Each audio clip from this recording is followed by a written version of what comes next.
patrons, this is High Tension. I'm Justin Nipper. I'm not here with my co-hosts JD Oliva or John LaRocca this week because this week I'm bringing you a special interview with the great Debbie Malenko from All Japan Women's Wrestling. Debbie is getting back into the game.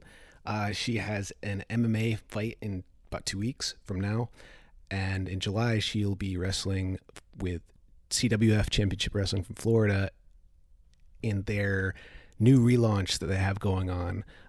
Listen to the interview later on for more details. But actually last October or so, Debbie and I and Fumi Saito, we did a kind of roundtable podcast show sort of thing for Fight Game Media, where Deb talked about how she was planning on returning to the ring, or in this case, the cage first.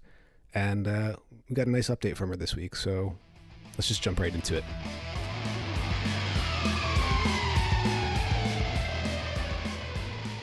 Yeah, sorry, I'm putting you on the spot, Deb. So we're talking about your awesome promos. All right. Anything but awesome promos. But to be honest, for the promos that I remember, you reminded me when you were talking to All Japan, it was kind of like a Dr. Death or like a Rick Steiner, where you were just talking about, you're just giving the facts. Like, I'm going to do my best. We're going to do our best to beat so-and-so. Yeah, the just like generic Gaijin promo. Yep. Yeah, but you know what? When you listen to some of the promos in Japanese, they're kind of similar. They're kind of dry unless it's a superstar like Hokuto or somebody. They can be, it's very sporty. I still don't know what she says in the ring, because she talked a lot of smack and I still don't know what she said to me. So I need to have someone translate that someday for me. She speaks, in my recollection, she speaks more like a really aggressive guy than a female in Japanese. And she just gets really aggressive, but she's very, very, charismatic. I think people connected with how loose-lipped she was or is. Yeah. She was awesome. I love that. I still have no idea what she said, but it was awesome. So that match is floating around on YouTube. Yeah, or Daily Motion or whatever. But do you remember anything about that match, the singles match you had with Hokuto? Oh, that's like my favorite match ever. Yeah. Yeah, I think I did good on that one. I mean, I lost, but it was a good, solid match, and high speed. We didn't take much for breaks or rests or anything. So it was a good match. So before the match, are you two planning much out, or are you just going into the match and going for it based on what you already know? Both of you already know. Well, we already know what our big moves are, and it's like, do you want to do this? Yeah, let's do that. No, let's not do that. Let's do this one. It's better. So you can, we're going for as much, just steal the show. Let's get some stuff in there. Let's do some big moves. Let's make it good. Because, we're both going for, it was a title match, so it's got to be good. So it's pretty much anything goes match. It was a lot of fun taking it outside. Outside the ring, the crowd loves it there. So it was let's see what we can get in the time that we had to do it. Yeah, and in Japan, sometimes when you go out into the crowd, you can get really, really on top of the fans. It's okay. It's not as much like here, where there's more barrier, security, a little craziness. Over there, the fans would, sometimes get out of the way if they saw you coming, and sometimes not. And we were on the road for, goodness, we did a stint where it was like a solid month. We were on the road, and our objective, for me, it was like, how many rows can I take out if you fling me into the barricades and I go over the barricades? And I got up to 5 rows. So that was my highest score ever, was 5 rows. And sometimes there were people still there, but they loved it. I never hurt anybody. You kind of, you go crossbody, you don't, hit them with elbows or anything like that, but they like it. They like to be involved.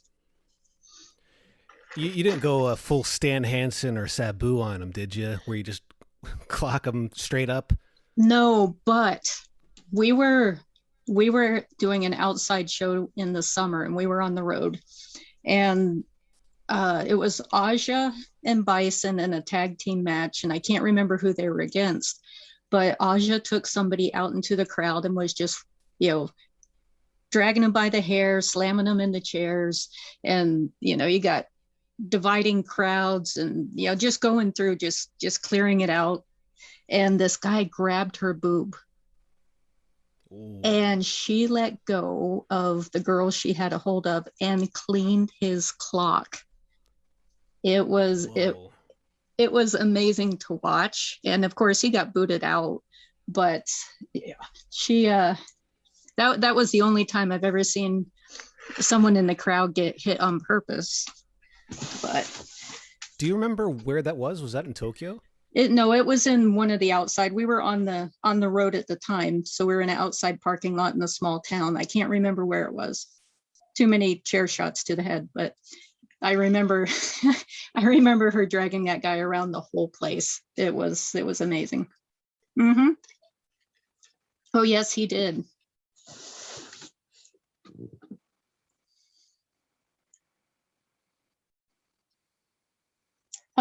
That probably 91, 92, because I think, yeah, shortly thereafter I was out for a while. That was like my last stint there.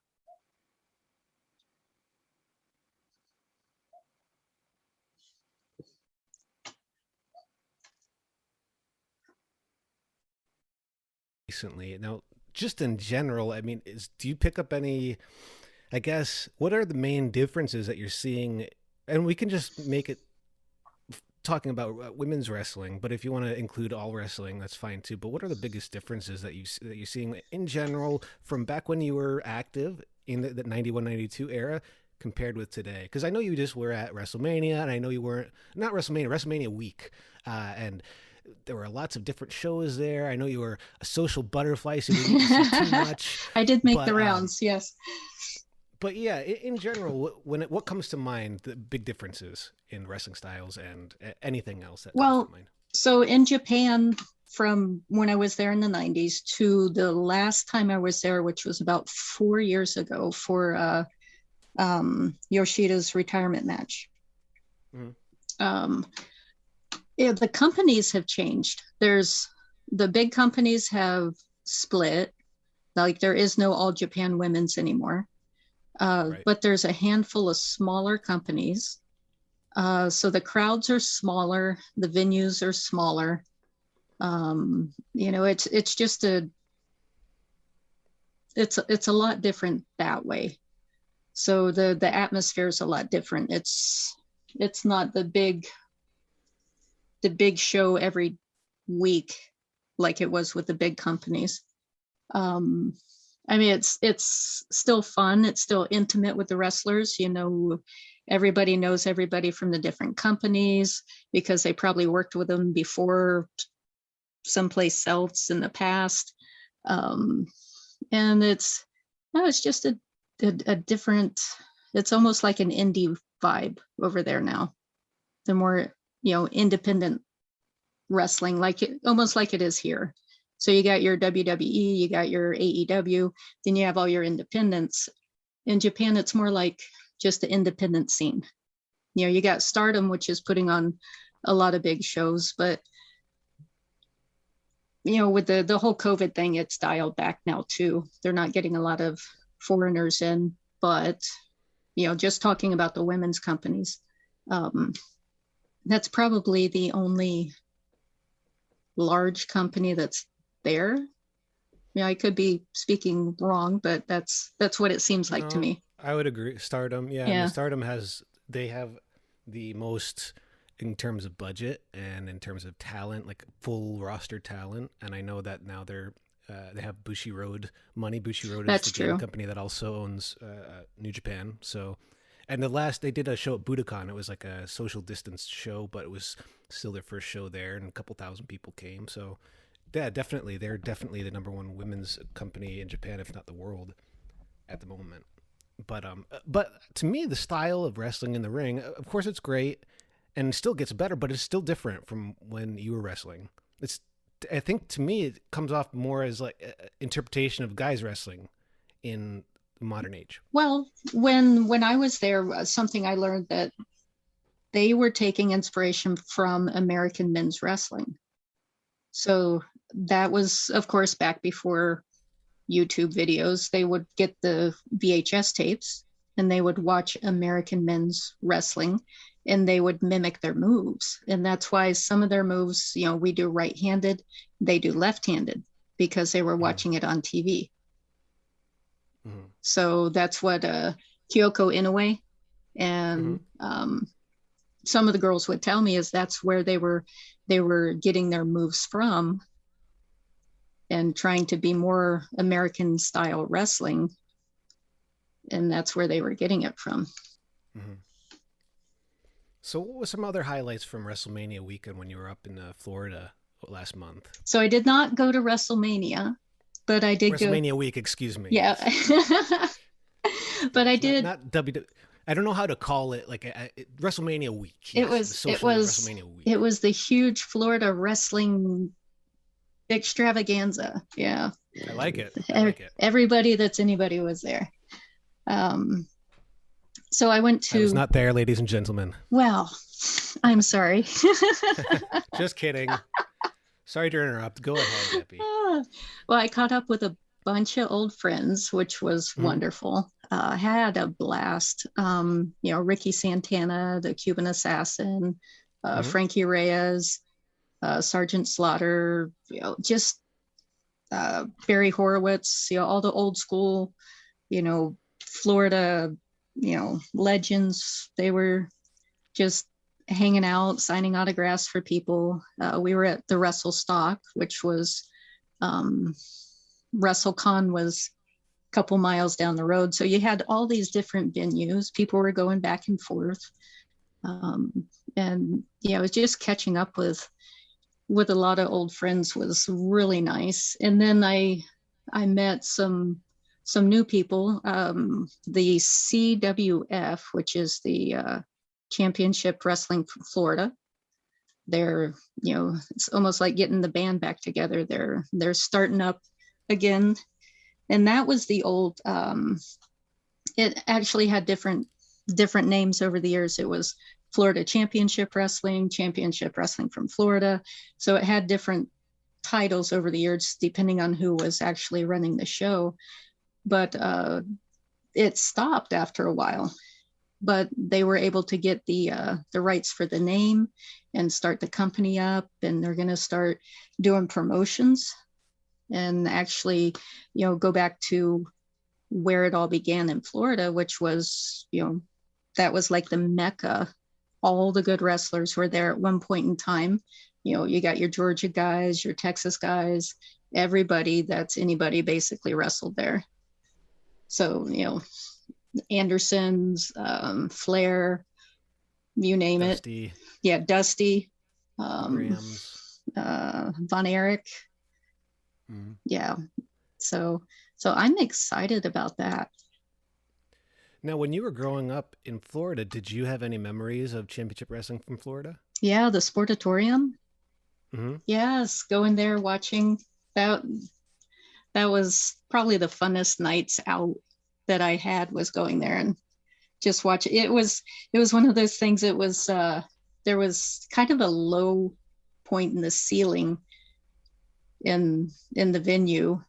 Yeah, I don't know if it was lights or what, but every once in a while you're like, gee, I hope they don't hit that when they jump off the ropes. But and that was back in the the Gordon Soley was the announcer, and that guy was magic on the mic. I loved listening to him.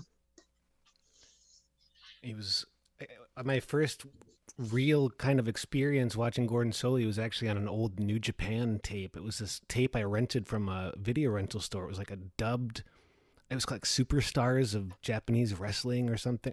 I can't find it today, but I had Jimmy Snook on the cover. Uh-huh. And he taught me about, you got to say it like supplé. It's a supplé. What I learned the most from Soley, but of course, yeah, he was the best. And Florida was kind of his home base, right? Yep. And down in Florida also, you got to swing by Bloodsport.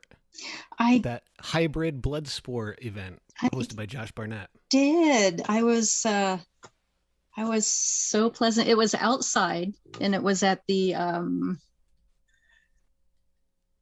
Cuban Club. So it was an That's right. outside venue. It's at night, so you got, it's not too hot. It's kind of nice and cool. You got this ring right in the middle, um, chairs all around, and you got, of course, the spotlights and everything. Tons of people, and they're, of course, they're all, I mean, it's Florida. You're into wrestling, so they're just yelling and screaming, and of course, Josh and Moxley had the main event match, of course. So that was a bloodbath in itself, which was awesome to watch from a distance. Mm. So it's pretty different from what we usually see these days on TV, right? Hmm. Well, I don't know. Do you watch Bloodsport when it's on TV? No, I mean like just that style of like bloodbath. You say I don't think we see unless it goes towards like UFC. It's a high level of violence, a higher level of violence than we usually see on say like WWE Raw or AEW Dynamite. It's different. It's got its own flavor Oh, for sure. it's different, yeah, because they're going to be toning it down for Raw and those programs, but you get those two in the ring together in that venue, and they just have fun. That's what they love to do. So, and of course, people love to see it. I don't mind seeing that. If they're gonna, you know, if they're gonna bleed all over the mat, let them. It's entertaining. And like every time they're, I don't know. It's just an experience to watch live. It's much better live than on TV, in my opinion. Especially that kind of style where you have to watch all the details and you see a lot of grappling, you see a lot of quick striking that if you just glance at it on TV, you're not catching the full essence. Right, because you're getting the camera view, you're not getting your view, and then you're not getting the crowd experience. When you're in a crowd of a couple hundred other people, and they come up with a huge bomb, and you hear it bounce off the mat, and everybody's like, oh, and the crowd all reacts together. I mean, it's just, there's something about the live experience that you cannot duplicate on TV. Yeah, and with Bloodsport, when I was watching it, I could kind of sense like people were into it, but I could also tell that a lot of the sound from the crowd would go right up into the air because it was outside. So on TV, it sounded kind of soft. Yeah, it doesn't really carry over with the mics that way, but that's why you got to go see it live. Exactly. Speaking of live, you have a show coming up. We Uh, were talking about Championship Wrestling from Florida, and May 15th, you're going to be wrestling on a show. Reloaded? no, not in May. May's my MMA match. The C Yeah, Oh. yeah, you're getting them confused here. Oh, whoa. So Okay. I'm So, doing okay, my first we'll amateur rewind. MMA on May 15th. So, I'm doing a match for CWF. I'm doing that July 9th. That's going to be the taping. That's going to be in Florida. Um, yeah, so that I'm excited about because I finally get to wrestle in my home state. I finally get to wrestle in my own country, and I finally get to wrestle in and amongst my old friends. that's exciting. Do you Yes. happen to know who you'll be wrestling in July? Well, they're going to announce everything. If you go to the Facebook page, the CWF Championship Wrestling from Florida Facebook page, they're going to have the dates and the times and all the information about where, when, upcoming cards, everything's going to be on that. Yeah, so patrons, if you're listening and you are interested and you're from the area and you're in Florida, just keep checking the Championship Wrestling from Florida Facebook page for sure. They'll have info coming up on that pretty soon. Yep. But But the so that's in show is July. July 9th, and I will be there. But let's rewind a little bit because I don't know how many people know that you're also an MMA machine now. And you have your first amateur fight on May 15th. So you started kind of early this year, yeah? Yeah, it was Yeah, January, the beginning of mhm. January. So it's been 18, 19 weeks. And how's it been going? Oh, it is so much fun. So when I started, of course, I didn't know anybody in the group. And being a wrestler, I was like, maybe this is a little unfair because I have some background. And the first day, the coach looks at all of us and says, I don't care what you've done, what classes you do, where you came from. You're all beginners. You're all starting from day one. What you know or what you think you know, you don't know anything. You are learning from here out. So I was like, whew, that just took the weight off my shoulders. I don't have to worry about it, which was amazing because I could just learn what they taught me. So we're learning boxing, we're learning jujitsu, we're learning, just full all around MMA style. And then we're learning, this is how you operate in a cage. It's not a ring, it's a cage. Unfortunately, you can't drop elbows. So that takes a little of the fun out of it for me. There's, in professional MMA, you can't do 12-6 with the elbows, but we can't throw elbows at all because, we're amateurs. But other than that, I can still do anything else, which is nice. How has it been training in striking, like boxing or kickboxing? I've learned a lot because I am not a striker. I'm not a boxer. But I can carry my own now, which the girl that I'm fighting, she's a little smaller than me. I've got a few pounds on her and a few years on her, but she is studied in jiu-jitsu and boxing. So I'm going to have to take her to the ground. That's my game plan. How do you feel with your grappling? Because you're doing more straight wrestling, and now there's a lot more techniques that kind of pop up in MMA from jiu-jitsu and other martial arts. How has it been on the ground? Do you feel you said you feel more comfortable on the ground right now, but yeah, how does it feel compared with, back in the day? Well, I'm remembering a lot of things I've forgotten because, I wrestled in high school and I have a, amateur background. I have the professional background. I studied with Gotch. So I do have that behind me. But when we're actually grappling and we're sparring and I grab a Kimura, I'm like, oh yeah, I remember how to do this. So, it's nice because when it comes back to you and it clicks, you're like, oh, I feel comfortable. So, right. Yeah. So I'm in love with this. I'd keep doing this if it went longer, but unfortunately that's the end of the stint is when I have my match. And do you have plans to possibly pursue more MMA or grappling training in the future? I haven't decided yet. I could, the gym that I'm at, it's SBG, Straight Blast Gym, which they are everywhere.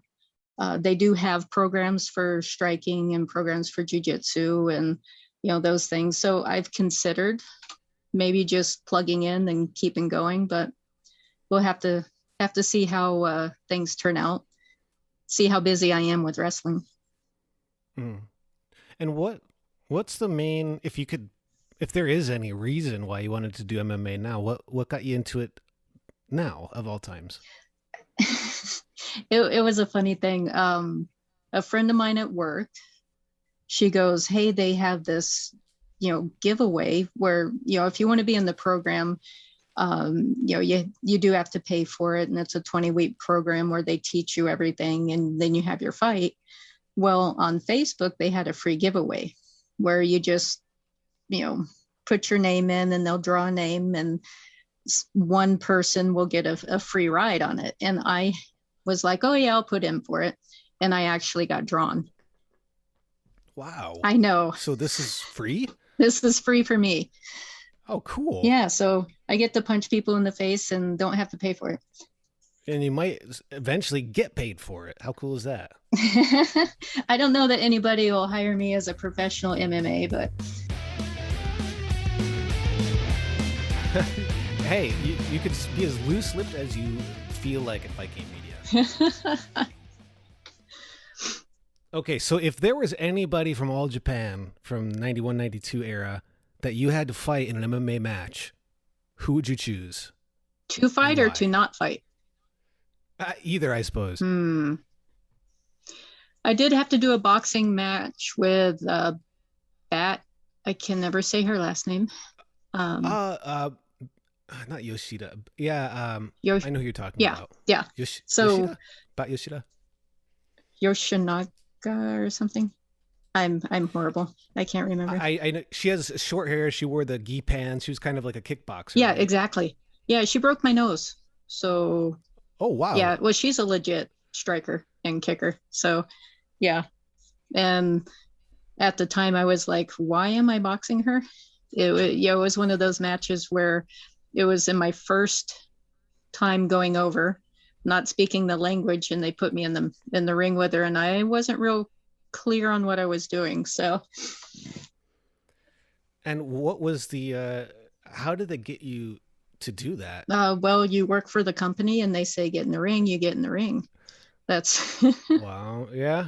But I mean, even if it's just boxing, I know that was a popular kind of thing, especially around then, was the kind of mixed matches or wrestlers doing kickboxing or mixed fighting. They were doing that over in FMW. Uh-huh.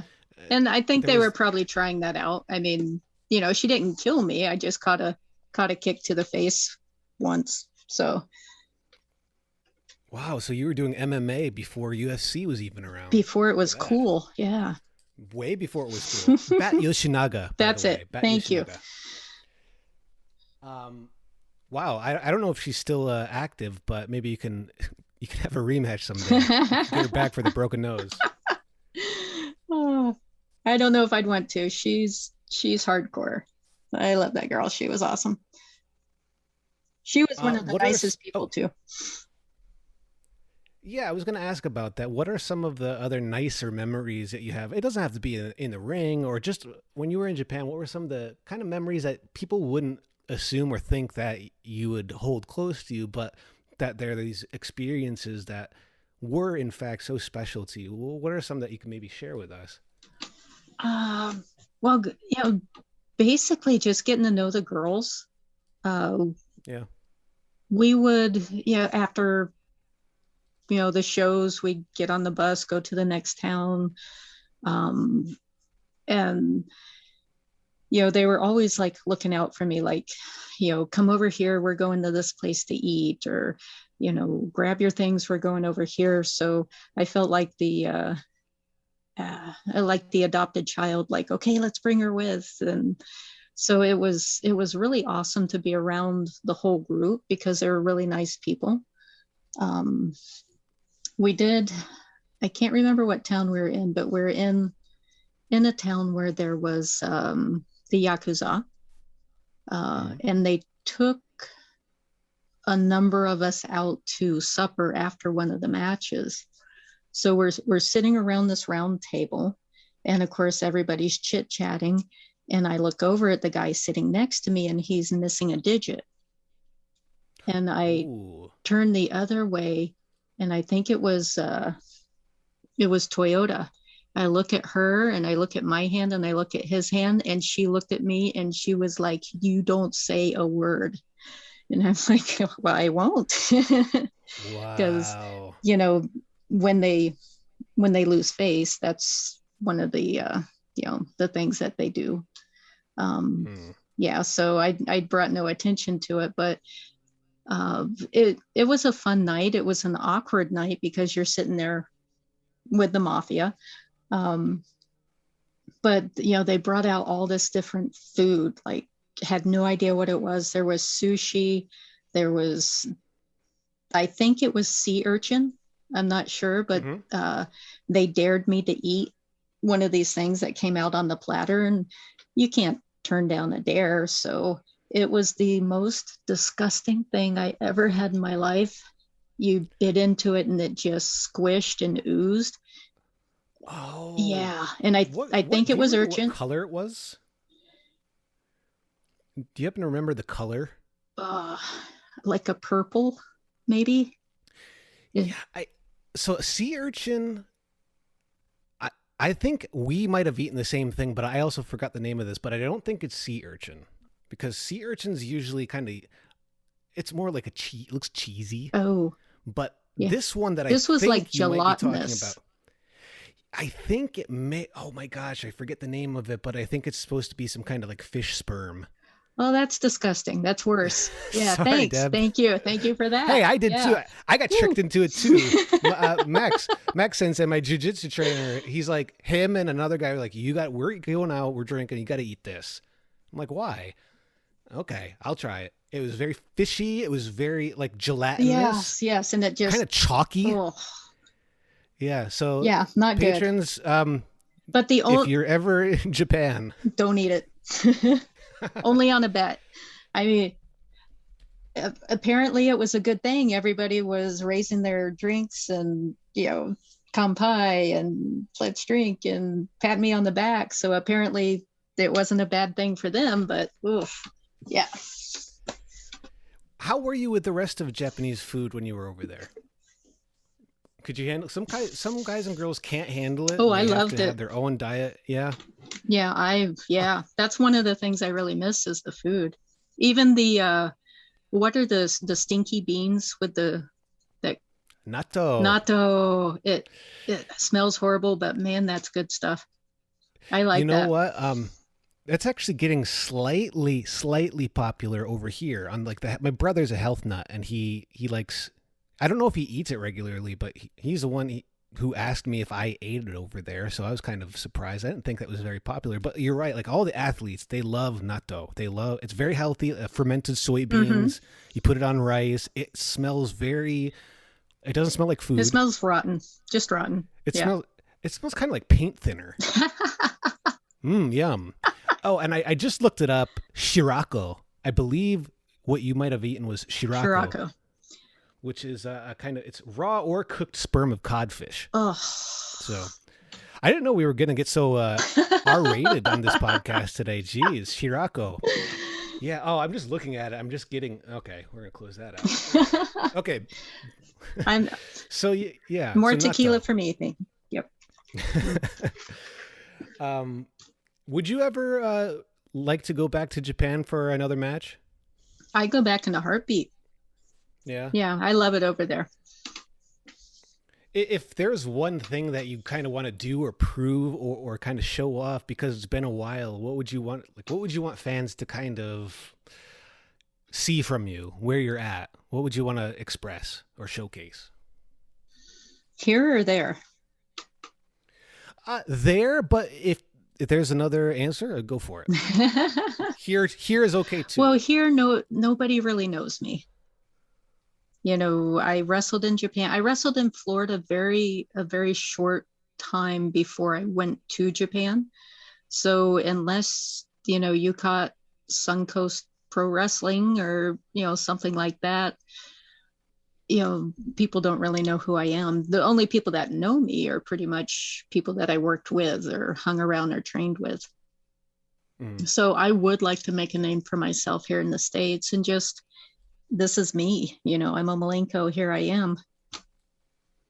So, but in Japan, no frills, no BS, no gimmick, no nada. I'm a good amateur wrestler, good pro wrestler, and here I am. And in Japan, if you were to go back, what would you want them to see from you? In terms of like, maybe you have a new MMA arsenal to show off to fans, or you got stronger or taller because you were quite young when you were over there, 19, 20. Yeah. So they're always looking to see how wrestlers develop. So I'm interested to see if I could mix in some of the MMA, I'm not opposed to wearing kick pads or, something like that. Just expand on what I've done. The submission, the suplex, mix in some UWF style to it. There's a guy over there, Ronnie Fujiwara, doing a mixed tag with him. What better than a Malenko and Fujiwara together? Those names are just headlines right there. Yeah, it's amazing how those names like Gotch, Fujiwara, and such, it's so they still carry so much weight. And I think in the States sometimes, unless you're a certain name, fans can be a little more fickle, or they just hop to the next big thing. There's just we're kind of overloaded with all kinds of great and different wrestling, and it's so The every week it turns short-term over. attention span. If it's not immediate, then you're moving on. Do you think that mentality kind of would that inform your wrestling style now? Because I know that the grappling style, when we're watching wrestling or jujitsu, and if you don't know that much about what's going on, it just kind of looks like people just kind of lying on each other. You don't know all the details. You're not seeing those. But do you think that idea of the short attention span, like how would you approach that if you were wrestling in front of, like you're going to wrestle in July, you're going to wrestle probably in front of younger people who are not familiar with your like back work or that style of wrestling. How does that kind of factor in these Well, things? you're still telling the story. You're still out there working off of the emotion of the crowd. If you're losing their attention, you do something to get it back. That's why, you know, if you're thinking, okay, let's call this match and we'll do this step by step, by move by move by move, that is the dumbest way to wrestle. I disagree with that altogether. Having an idea, having moves you want to do that you can do, and then feeding off of the crowd and knowing when you need to surprise them, when you need to get their attention, when you can just grab a hold. And if you're doing the heel gimmick and you're raking somebody's eyes or pulling their hair and yelling at the crowd, I mean, you have to engage the crowd to keep them entertained, and a good wrestler will do that. So you don't have to worry about your mat work, because you can do your mat work. You can do that and still carry a match and be entertaining. You just can't do the whole match on the mat. But you can mix it in and make it mean something. Are there any examples of when you were working in Japan where you had to kind of play off how the crowd was reacting and maybe it wasn't what you expected, but how did you improvise in those moments? It was hard to gauge them when I first went over because they were so quiet. They don't Right. react like Americans do. They're more reserved. They clap instead of hoot and holler. So it took me a while to kind of get in tune with that, and I kind of just let the Japanese girls kind of show me the ropes on that. Like you were mentioning earlier, Hokuto could just get out there and smack talk to the crowd, and they loved it, and that's how she won them over. Her wrestling was awesome, but she could get out there and just be entertaining. So just figuring that out with a different type of crowd, you still have to engage them. And that's what they're looking for, is entertainment. They want to be invested in it. They want the drama. They want the show. They want, to feel those emotions. So when they leave, they're like so excited. Oh my goodness, that was awesome. And if you don't give that to them, then they're not going to come back next time you're in town.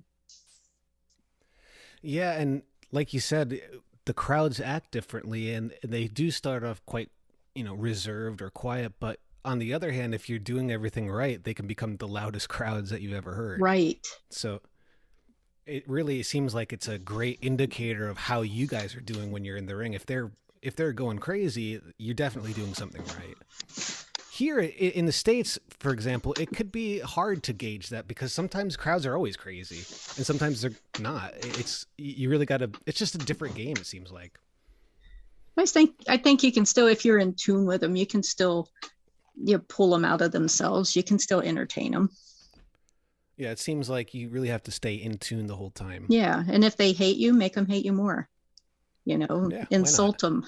If you're a heel, give them something to really hate you for, and they'll just suck that up. They'll love it. So It's all, just being that actor, giving them what they paid for. I have to say, I don't see you being too mean. You're too nice, Deb. I don't believe it. I wouldn't buy it. Right? Somebody last week, they looked at me and they're like, "You're like Jekyll and Hyde." I'm like, "Yeah, I'll take that." Watch out. So, okay, before we wrap, so May 15th is the amateur fight. Correct. Where you're going to kick some ass. Of course. You're going to bloody some ladies up. So it's going to be in a cage, not a ring. It's going to be in a cage. And I think it's going to be on Fight TV. So oh, really? Yeah. So it should be aired. They were working out the final details. They haven't told us exactly all the details on it, but. Do you know what the company name is, or something, a name we could look out for if we wanted to search for it? It's Fight? ACE is the acronym. Okay. ACE. Okay, so ACE on Fight TV. Right, in a couple and weeks, it's the Wimp to Warrior program. So if they have that on there too. So patrons, definitely, if you're interested, check out Fight TV in a couple of weeks, and I'll post that on the Patreon in the comments link when we do find some info on that. And also the CWF show, a little pro wrestling in July. Yes, I am so excited. That's exciting. And is that going to be on like Fight or is it going to be streamed anywhere? Or is it just going to be a live show? It will be broadcast, but I don't know the details. Okay, so and that's in a couple months. That's in a couple months, but the Facebook page is out there. And they're going to keep updating that. So if people check for the CWF Championship Wrestling from Florida on Facebook, then everything will be posted on that. And if you miss it over there, we'll be sure to keep you posted, listeners. We'll post you on all of Deb's upcoming dates going forward, because Fight Game Media wholeheartedly supports Debbie Malenko, the woman of 1,050 billion holds. Something like that. I lost it at the end. It's 1,001. It's the 1,000 that Dean knows, plus the one I have on your heart. Ho ho! Look, how can you not love Debbie Malenko, everyone? You're a great promo. How dare you talk about yourself as a porpoise? You just cut a promo of the day. No, thanks, Deb. Thanks for coming on with us, and thanks for telling us like what you've been up to. And you've been up to a lot in the past 5 months. You're kicking ass. I like to keep busy. I envy you, and I hope it's an inspiration to listeners out there, and it's an inspiration to me to get off my ass and do more and more. So, hell yeah. Well, if you ever get back into shape, let's get in the ring, do some jits. We can do some no-gi jits. It's cool. We don't have to gi up. It's okay. you told me all these war stories about, you had your nose broken by Bat Ashinaga. Well, we won't be throwing any chairs. We'll keep it clean. We'll keep it on the mat. I can't promise that, Deb. I mean, I'm coming in from. I would be coming in from a lower level. I would have to use whatever I could to win, and maybe it's a chair. I don't know. I still love you, Deb. But I might have to hit that with a chair. But you can hit me with a chair no matter what. Okay. I can guarantee you this: I'm not doing any flips or anything. I'm as breakable and bendable as a pickle. I snap easily. So chairs, or maybe I'll just do the Sheik and just stab you. Well, let's not go that far. Just kidding. Everybody knows Deb would kick the hell out of me, so that's why I think it's funny, because Deb's the shit. All right, so and where can people find you on social media, like Twitter? So Twitter, Debbie Malenko, of course. I do have my Facebook page. I'm not very exciting. It's all under Debbie Malenko, and I do have Instagram as well. All right, so check her out on Twitter, on Instagram, Facebook. She's around in Florida, July. What's the date again? July 9th. July 9th and May 15th for the Ace on Fight TV fight with Deb Malenko. So, Deb, thanks again. And you should come back after you have your fights, and we'll catch up and we'll see what's going on. As long as I'm in one piece, yeah. So if my jaw's not wired shut, I will be on. I was more worried about the other girl, but I'm not worried about you. You'll be on a couple months, bulked up, a couple wins under the belt. All right. So I'm Justin. We'll see you next time, everybody. Thanks.